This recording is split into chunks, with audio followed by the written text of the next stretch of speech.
அப்படி மூவ் பண்ணுங்க. அப்படி கொஞ்சம் பின்னாடி போங்க.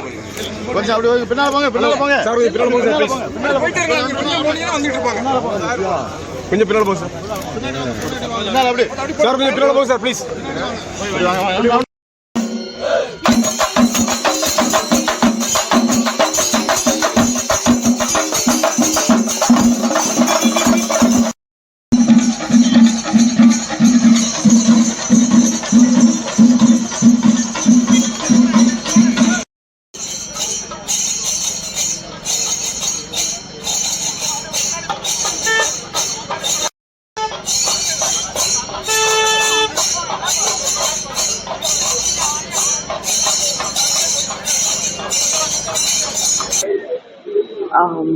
மீண்டும் தூத்துக்குடியிலே போட்டியிடுவதற்கு வாய்ப்பளித்திருக்கக்கூடிய திராவிட முன்னேற்ற கழக தலைவர் முதலமைச்சர் அண்ணன் தளபதி அவர்களுக்கு என்னுடைய நன்றியை முதலில் தெரிவித்துக் கொள்கிறேன்.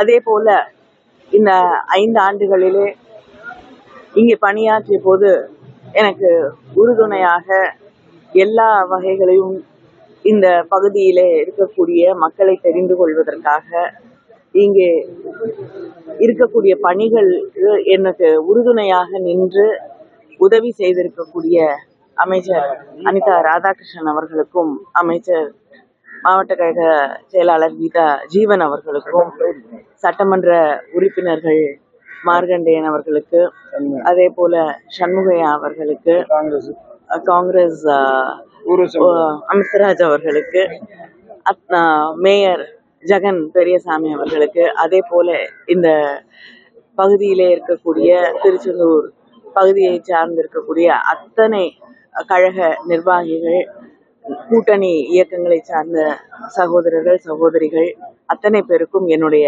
நன்றியை நான் தெரிவித்துக் கொள்கிறேன்.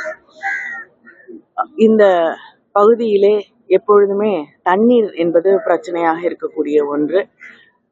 அதை ஒரு பகுதியிலே இருக்கக்கூடிய விளாத்திக்குளம் வரை இருக்கக்கூடிய தண்ணீர் பிரச்சனையை சரி செய்வதற்காக 363 கிராமங்களை உள்ளடக்கிய ஒரு தண்ணீர் திட்டம் செயல்படுத்தப்பட்டு துவங்கப்பட்டு இன்று அது நிறைவடையக்கூடிய ஒரு நிலையிலே இருக்கிறது. அதே போல திருச்செந்தூர் பகுதி, அதை சுற்றி இருக்கக்கூடிய இடங்களுக்கெல்லாம் தண்ணீர் கொண்டு வருவது, சாத்தான்குளம் பகுதிகளுக்கு தண்ணீர் இல்லாத, அந்த அதிகமாக இல்லாத அந்த பகுதிகளுக்கெல்லாம் தண்ணீர் கொண்டு வருவதற்காக ஒரு மிகப்பெரிய திட்டம் தீட்டப்பட்டு அது முதலமைச்சர் அவர்கள் ஒப்புதலும் அளித்திருக்கக்கூடிய நிலையிலே மிக விரைவிலே அந்த தண்ணீருக்கான திட்டமும் நிறைவேற்றி தரப்படும். அது மட்டும் இல்லாமல் சமீபத்தில் முதலமைச்சர் அவர்கள் தூத்துக்குடி மாவட்டத்திற்கு வந்து வின்ஃபாஸ்ட் அப்படிங்கிற ஒரு நிறுவனத்துக்கு 16,000 கோடி கான முதலீடுகள்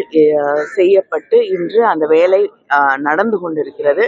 அந்த வின்ஃபாஸ்ட் நிறுவனமும் முக்கியமாக தூத்துக்குடியில இருக்கக்கூடிய இளைஞர்களுக்கு, இளம் பெண்களுக்கு ஒரு ட்ரைனிங் மாதிரி கொடுத்து இங்க இருக்கக்கூடிய அவர்களுக்கு வேலை வாய்ப்புகளை தருவோம் என்று உறுதி தந்திருக்கிறார்கள் முதலமைச்சர் அவர்களிடம். அதே போல இன்னும் பல நிறுவனங்களை விரைவிலே தூத்துக்குடிக்கு கொண்டு வர வேண்டும், முதலீடுகளை கொண்டு வர வேண்டும் என்ற முனைப்போடு முதலமைச்சர் அவர்கள் இருக்கிறார்கள். அதனால விரைவிலே இந்த தூத்துக்குடி மறுபடியும் ஒரு புகழ்பெற்ற தொழில் நகரமாக மிளிரும் என்பதிலே நான் நம்பிக்கையோடு இருக்கிறோம்.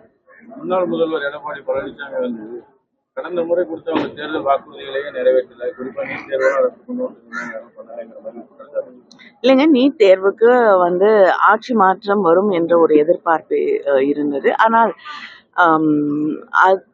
இன்று கூட வந்து கோர்ட்ல திராவிட முன்னேற்ற கழகம் நீட் தேர்வை எதிர்த்து வழக்காடி கொண்டுதான் இருக்கக்கூடிய சூழலை நாம் அறிவோம்.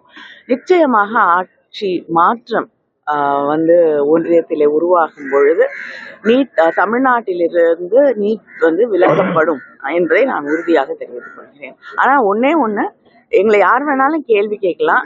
10 வருஷமா வந்து ஆட்சியில இருந்த பொழுது மக்களுக்கு எதையுமே செய்யாத ஒரு முதலமைச்சராக இருந்த எடப்பாடி பழனிசாமி அவர்கள் கேள்வி கேட்பதுதான் வருத்தமாக இருக்கிறது. மக்களுக்கு எதிரான பாஜக கொண்டு வந்த அத்தனை மசோதாக்களுக்கும் அதை ஏற்றுக்கொண்டு அதற்காக அது வெற்றி பெறுவதற்கான வாக்களித்த இயக்கம்தான் அதிமுக.